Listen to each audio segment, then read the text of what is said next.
शोकाकुल हो गया। पूरा क्षेत्र मथुरा का आज शोक में डूबा है। क्यों? क्योंकि मथुरा का राजा ही शोकाकुल है। मथुरा के राजा को आज चिंता हो रही है कि मुझे मारने वाला जन्म ले लिया है। अब उसको मारने के लिए वो एक पे एक प्लान कर रहा है। तो आपातकालीन सभा बुलाई, मीटिंग बुलाई, और जितने उसके सक्टासुर, त्रिडासुर, वित्तासुर, अघासुर, बकासुर, पूतना, जितने, यही तो सब उनकी है सभ्य मंडली, सज्जन यही मंडली है उनके। अभी अपने सभी जितने फ्रेंडशिप में है लोग उन्हीं के जैसे, कंस के जैसे। अब भाई जिसका जैसा रहता वैसे ही दोस्ती होती है ना। तो सभी अपने परिजनों को बुलाया।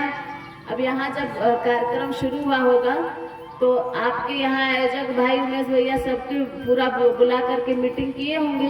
तो वो जैसे हैं वैसे ही लोग उस मीटिंग में आएंगे ना। तो उसी तरह से कंस भी बुलाया, तो अपने जैसे लोगों, राक्षसों को, पूरे राक्षस मंडली को इकट्ठा किया और उस बीच मीटिंग में अपनी बात रखी। तो मीटिंग में जब बात रखी तो कहने लगा कि देखो अब तो दुश्मन पैदा हो गया है। अब शत्रु को हम लोगों को प्लान करना है कि उसको खत्म कैसे किया जाए, उसको मारा कैसे जाए। नहीं मारा जाएगा तो हमें मार देगा। तो जितने अगासुर, बकासुर, वित्तासुर सभी लोग वहां इकट्ठा बैठे हैं, अपनी अपनी बुद्धि सभी लगा रहे हैं। एक उसमें असुर कहने लगा कि हमारा जहां तक विचार है कि ब्रज में, पूरे 84 कोस के ब्रज में जितने बच्चे पैदा हुए हैं इस महीने में, उन सभी बच्चों को घर में जाकर के मार दिया जाए, उसी में से एक वो भी होगा। अब कितनी बड़ी प्लानिंग बनाया। तो बोले, कंस बोला ये बात तो ठीक है, लेकिन ये बताओ तुम लोग घर में घुसोगे कैसे? तुम लोग जेंट्स हो, कौन तुमको घर में घुसने देगा, छोटे से बच्चे को लेने देगा? तब वहां उनकी बड़ी लाडली, बड़ी प्यारी बहन, बड़ी सहयोगी बहन पूतना आई सामने और तनक करके खड़ी हुई, भैया मेरे रहते। ये है राक्षसों की पहचान। औकात कुछ भी नहीं है, लेकिन कालर तो ऐसा खड़ा करेंगे ना, पता ही नहीं हम किससे पंगा लेने जा रहे हैं। भैया मेरे रहते, मैं पूतना तुम्हारी प्यारी बहन, मैं घर में घुस के जाऊंगी और सभी को खा जाऊंगी, मारूंगी। तो कंस कहने लगे, बहन तुम राक्षसी हो, बड़े बड़े तेरे दांत हैं और तुम ऐसी डरावनी सा चेहरा तुम्हारा है, तुम कैसे घर में, तुमको कोई बच्चे को छूने नहीं देगा और तुम किसी के घर में कैसे घुसोगे? भैया उसकी चिंता मत करो। क्यों? क्योंकि अतरौलिया में बहुत ब्यूटी पार्लर खुले हैं। अब ब्यूटी पार्लर में जाऊंगी, प्लास्टर लगवाऊंगी और इतना लिपापोती करवाऊंगी, इतना लिपापोती करवाऊंगी कि कोई भूल जाएगा। तुम ही एक बार देखोगे तो भूल जाओगे कि मेरी बहन पूतना ही है, कि कोई सुंदरी आ गई है। तो बोले ऐसा ब्यूटी पार्लर है? बोले बिल्कुल। अस्थि और प्राप्ति नाम के ब्यूटी पार्लर में भाभी के यहाँ जाऊंगी। अस्थि प्राप्ति कंस के पत्नी का नाम है। तो उन्होंने कहा ब्यूटी पार्लर में जाऊंगी, प्लास्टर लगवाऊंगी, खूब लिपापोती करूंगी, बस मेरा चेहरा छिप जाएगा। आज यही तो होता है, इतना लिपापोती करके दिखा देगी दुल्हन की, बेचारा ले जाने के बाद फिर वही जाने। तो मैं चली जाऊंगी सबके घर में। बोली ठीक है बहन, वो सब तो कर लोगी लिपापोती, लेकिन ये बताओ दांत का क्या करोगी? वो तो बाहर है ना निकला हुआ, वो तो सब देखेंगे, उसको क्या करोगी? बोले उसकी चिंता मत करिए, आजकल पर्दे के आड़ में ना जाने क्या क्या हो रहा है, मैं क्या एक दांत नहीं छिपा सकती हूँ? घूंघट निकालूंगी लंबा सा। कितने भी आज भी पूतना वैसी हैं जो घूंघट निकाल के अंदर से ऐसे ऐसे विघ्न बोल देंगी तो फिर घर में शुगर हो जाए सकती। तो घूंघट के अंदर मैं बड़े दांत को छिपा लूंगी भैया, और अपने कुरूप चेहरे को मैं लिपापोती करके छिपा लूंगी। इसलिए आप चिंता मत करिए, मैं जाऊंगी और आपके दुश्मन को मारूंगी। तो बोले वो तो ठीक है, तुम घर में जाओगी, लेकिन मारोगी कैसे? बोले वो तिरिया चरित्र को न जाने, उसकी बात अब छोड़ दीजिए, मैं उसका व्यवस्था बना लूंगी। अब मेरे भाई बहनों, पूतना अपने भाई की रक्षा के लिए चल देती है छठी के दिन कन्हैया को मारने के लिए। आज कन्हैया की छठी है, बड़ा उत्सव मनाया जा रहा है और 50 लोग आ रहे हैं, 25 लोग जा रहे हैं, एकदम दरवाजे पे भीड़ लगी है। और उसी में वो घूंघट निकाली और जैसे ही यशोदा मैया के कमरे में गई, लाला पन्ना में झूल रहे थे, उतना जब कमरे में गई तो मैया तो भाई 10 लोग 20 लोग आता आना जाना कर रहे हैं, मैया को क्या पता इसमें कौन है।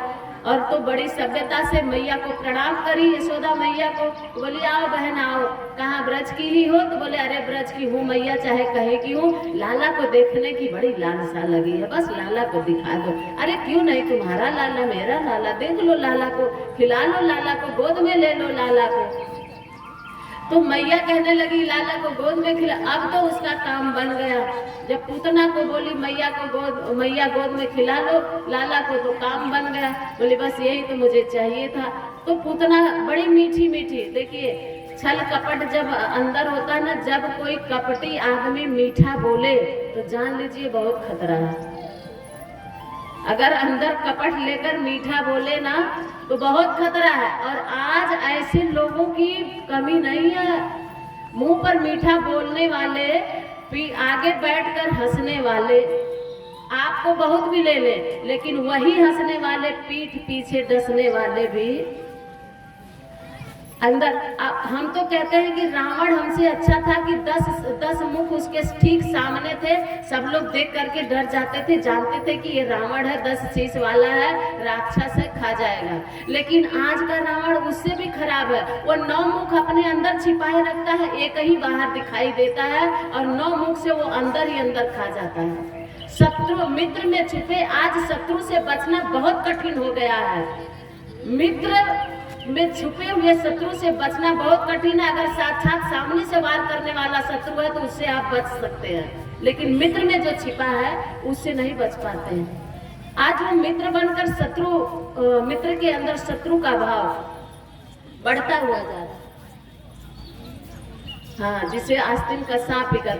अभी नाग पंचमी आया था ना, नाग पंचमी, तो मेरे यहाँ जितने भी फॉलोअर हैं सभी लोग डाले थे उस पे कि नाग पंचमी की हार्दिक शुभकामना। उस पे 2 नाग नागिन भी छपा हुआ था। तो एक जगह कथा चल रही थी उस समय, नाग पंचमी के समय, तो मैंने भी उस पे लिख के डाला, क्योंकि कथा चल रही थी और आज की दशा को देख करके मैंने भी उस पे डाला था कि आगे सामने बैठकर हंसने वाले, पीठ पीछे डसने वाले, इच्छाधारी नाग नागनियों को नाग पंचमी की हार्दिक शुभकामनाएं।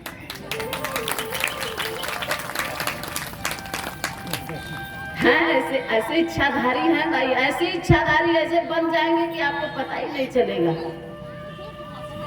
तो आज पूतना रूप बना करके अंदर छल कपट लेके बड़ी मीठी मीठी बातें, मैया तुम मेहमानों को सेवा करो, मैं लल्ला को खिला लेती हूँ, मैं लल्ला को देख लेती हूँ, रोएगा नहीं लल्ला। मैया को क्या पता मीठा मीठा बोल रही है। मैया तो इतना भ्रम में पड़ गई कि बड़े सभ्य घराने की लगती है कोई, इतना बढ़िया बोल रही है। मैया मेहमानों में लग गई और इधर पूतना अपने कार्य में लग गई। वो स्तन पे जहर, वो विष लगा करके लल्ला को दूध पिलाने के बहाने जैसे ही पलने में से उठाती है, तो वहाँ बड़ा सुंदर सा भाव है कि जैसे ही पूतना सम्मुख जाती है लाला के, वैसे ही लाला आंख बंद कर लेते, कन्हैया आंख बंद कर लेते। अब यहाँ कई संतों ने अपना भाव प्रकट किया, भागवत में भी कई भाव प्रकट किए गए हैं, अनेकों संतों ने अनेकों भाव प्रकट। लाला आंख क्यों बंद कर लिए पूतना को देखकर? किसी ने अपना भाव प्रकट किया इसलिए कि जब छली कपटी जब आता है सामने तो भगवान उसके तरफ देखते नहीं है, आंखें बंद कर लेते, इसलिए निर्मल मन हो करके जाना चाहिए। और पूतना का दर्शन क्या है, पूतना का नाम का तत्व जरा समझिए। पूत मतलब होता है पवित्र और नाम मतलब होता है नहीं। जो पवित्र नहीं है, जिसके अंदर छल कपट भरा है, वही है अपनी अपनी क्वालिटी पहचाननी। बहुत पूतना है आज, अंदर से बहुत पूतना है।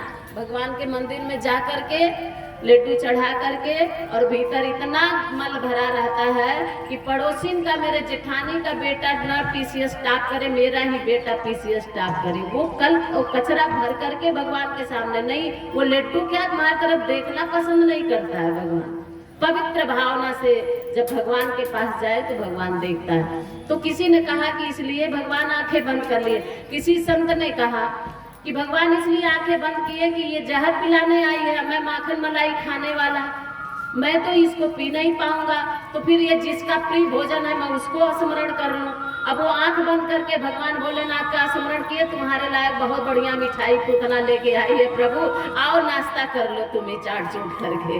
मेरे बस की बात नहीं है, भगवान को स्मरण करते हैं और उस समय भगवान उस जहर का पान करेंगे। दूसरा, भागवत कथा, भागवत महापुराण पढ़ते पढ़ते जो मेरा जो भाव आया मैं उसको बता रही हूँ कि भागवत महापुराण को हमने कई बार पढ़ा और उसमें एक जगह एक आख्यान आता है दैत्य बलि, दैत्य राजा बलि की बेटी थी। जिस समय भगवान वामन रूप धारण करके राजा बलि को छलने के लिए गए थे तो बड़ा सुंदर सा रूप था, बहुत सुंदर रूप था भगवान का। छोटा सा बालक कितना सुंदर लगता है, छोटा सा तो सांप का बालक भी अच्छा लगता है, चल चल चल चल करता है, वो तो भगवान ही थे साक्षात। और छोटे छोटे पौआ, छोटे छोटे ग्वाल, छोटे से बन गए मदन गोपाल, इतने सुंदर कि उस बाल रूप को देख करके, छोटे से रूप को देख करके दैत्य बलि की बेटी जो थी मोहित हो गई और उसके मन में वात्सल्य का भाव उमड़ पड़ा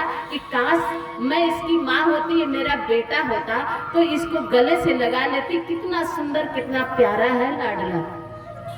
जब से ही ये भाव आया उसके अंदर वात्सल्य का, तो भगवान तो अंतर्यामी, वो जान गए कि इसके अंदर ऐसा भाव आया, तो भगवान वही मन ये मस्त कर दिए कि तुम्हारी ये मनोकामना कभी पूरी होगी। लेकिन तुरंत वो होता क्या है कि जैसे ही वो अपना बड़ा आकार बनाए और 3 पग में जैसे पूरी भूमि त्रिलोक को नाप दिए, और जब बड़ा आकार देखी है दैत्य की राजा बलि की बेटी, वैसे ही क्रोध में आ गई, बोले इतना बड़ा छली, इतना बड़ा कपटी, अरे ये बालक के रूप में आकर के, बावन के रूप में आकर के इतना बड़ा रूप धारण करके मेरे पिताजी को छल रहा है। क्रोध में आई, अगर मेरा बेटा होता ना तो इसको जहर देके, ये प्रसंग मैंने पढ़ा था तो वहां मुझे लगा कि जब पूतना आई है तो वो पूतना है कौन? वो पूतना है वो राजा बलि की बेटी। और जब उसके मन में क्रोध है कि जहर देके मार देती तो भगवान वामन वहां भी ये वो मस्त कर दिए, बोले ये भी मनोकामना तुम्हारी पूरी हो जाए। अब दोनों मनोकामना एक ही साथ पूरा करने का वरदान जब भगवान दे तो पूरा तो करना ही। हमारे आपकी तरह वो कुछ कागज के नोट, चंद नोट लेकर के गवाही जाके कचहरी में बदल देने वाले थोड़ी है, जो कहे उसे तो पूरा करेंगे ही करेंगे। दोनों को उन्होंने यह मस्त बोला। और जब यहाँ पूतना के रूप में आई तो जैसे ही पूतना जहर लगा करके मारती है तो भगवान वो भी पूरा करते हैं।